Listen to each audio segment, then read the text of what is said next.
Alright, this is going to be part 2 in the video series on similarity in geometry. We're going to be focusing in this video on similar triangles.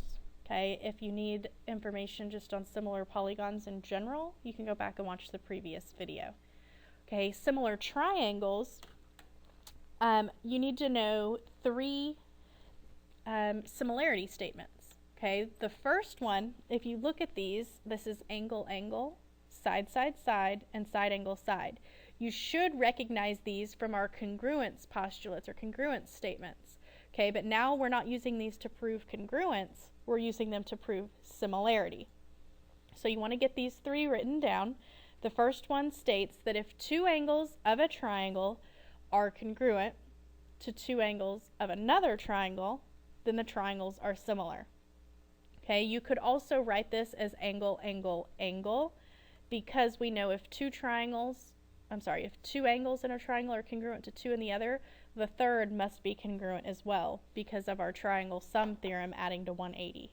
So you can write it as angle, angle, or angle, angle, angle. Either way would be considered correct.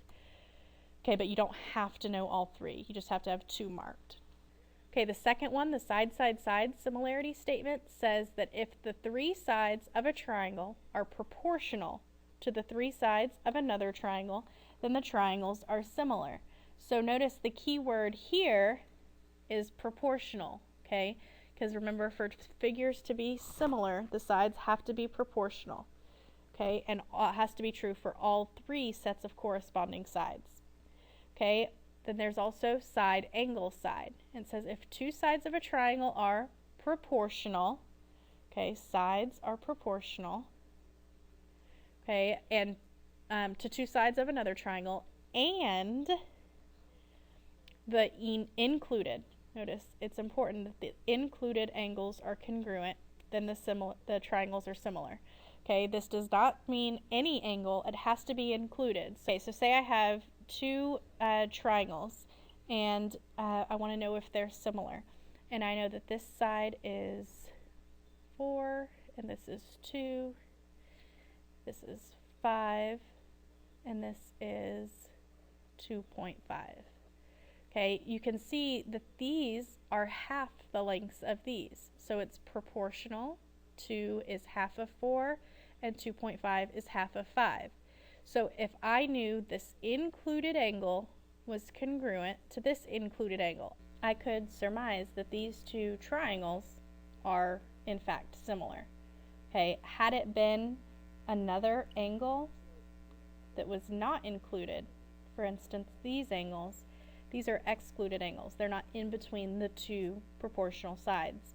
I could not just assume that these are similar because they don't meet one of the 3 similarity statements.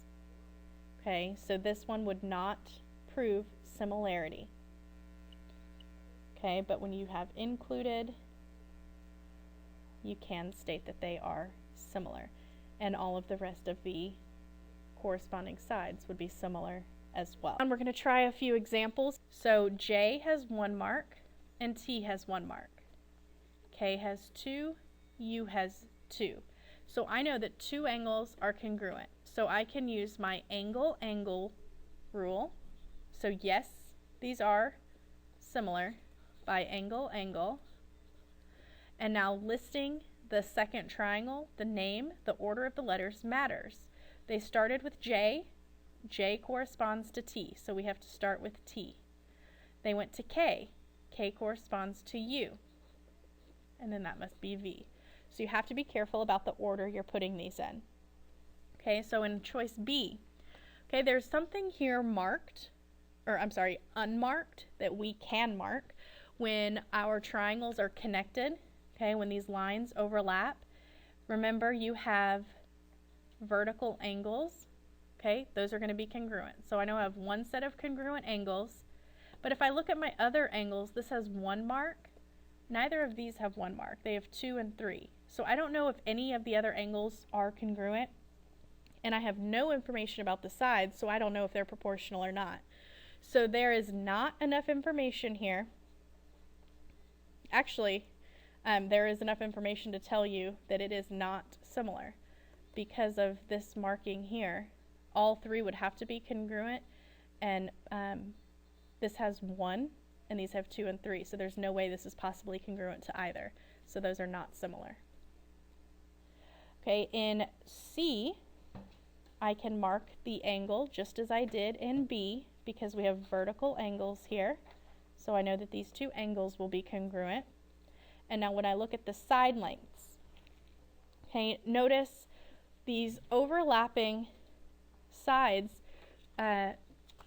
create the two triangles. If I were to fold this over this point, okay, this side here, ML, would end up over here corresponding to TU. Okay, so I'm just going to color code a little bit here so you can see what corresponds if indeed these are similar, so we know what to check.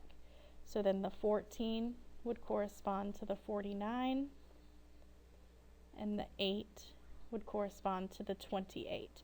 So I'm going to check the ratios of these side lengths and see are they indeed proportional. So 14 is to 49. Okay, is that the same as 8 is to 28? And remember, if you go from the left triangle to the right, you have to go left to right again. Okay, so I'm going to reduce both of these and ask, are they equal? Is it proportional? Okay, so 14 and 49, 7 goes into both of those. That would be 2/7. Okay, and if we look here, 8 over 28 is not going to, and if we look over here, 8 and 28, okay, they have a common factor of 4. Okay, 4 goes into 8 twice, and 4 goes into 28 7 times. So 2/7 is to 2/7. Yes, that is an equality statement, so it's a proportion. Okay, so we can say, yes, they are similar, and the rule is I have two congruent sides and an included angle. So that is side, angle, side. Now listing the triangle correctly, V was the inside angle. That's going to correspond to V here as well. Okay, and then U. So V to U is this 28, and we said that that's going to correspond to the VL, the 8. So L, and then we went up to T, so we would go up to M. So VLM. All right, last but not least, we have two triangles. These aren't connected, so I can't mark vertical angles, but I can check the sides and see what's proportional. It looks like this bottom triangle is rotated and reflected. So I'm going to see if these side lengths are all proportional. So let's start with that shorter leg there. Okay, 42 to 15. Okay, now I'm going from the top triangle to the bottom, so I have to keep that order. So 70 to 25.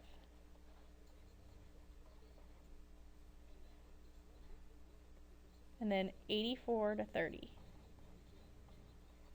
And we want to see, are all three of these equal? So we'll reduce our fractions. 42 over 15 will reduce to 14 over 5. 70 over 25 will reduce to 14 over 5. And 84 over 30 will reduce to 14 over 5. So all three of these are proportional. So when we have three sides, that's side, side, side, so we can say yes by side, side, side, and then the naming of the triangle, T to U. T to U, that was the one that I had colored purple. Okay, so that would be Q to R. So this triangle would be called QRS. This is called the proportional parts conjecture. It states that if two triangles are similar, then the corresponding altitudes, medians, and angle bisectors are proportional to the corresponding sides. That means that they have the same similarity ratio, as the sides do. Okay, so here in these examples, we're going to look at the proportional parts of similar triangles. So in example 3 here, we are told that triangle ICE is similar to triangle AGE. Okay, and we want to know H. H is labeled, this is an altitude. Okay, the altitude is from one vertex to the opposite side, forming a 90-degree angle. Okay, and so this side labeled as 12, or this segment labeled as 12, is also an altitude.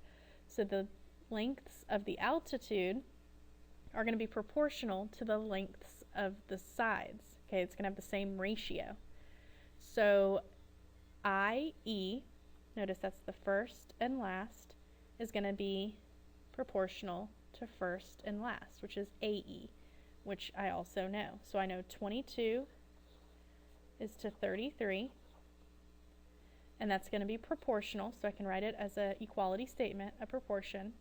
And I went from triangle ICE to triangle AGE, so 12 to H. Now this is where I have a missing piece in my proportion, and I cross multiply. Okay, so 12 times 33 is 396, and then 22 times H, and so then you have to divide out the 22. So you end up with H is 18. So that's the height, or the altitude, of triangle AGE.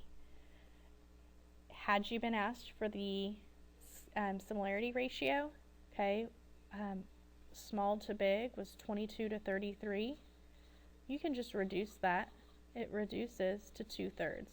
So 2/3 was the similarity ratio if they asked for it going from small to big. If they asked for it from big to small, you would just flip it and it would be 3/2.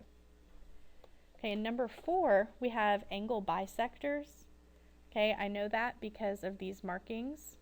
Okay, these angles are being cut exactly in half. And I know the triangles are similar because that's given to me. So I want to know the length of this missing angle bisector. And its proportion to 16 is going to be equal to the sides that are proportional. So in this larger triangle, I only know side 24. Okay, but I have to decide, is that going to be corresponding to the side that's 28 or 18? So double check your letters. Okay, and here, this is PM. So PM, that's the last and the first. So that would be IK. So that is 18. And then you can do your cross multiplication. So that's 24x, and then 16 times 18 gives you 288. And then you get rid of your 24 by dividing. So that leaves you with x is 12. So the length of the angle bisector is 12.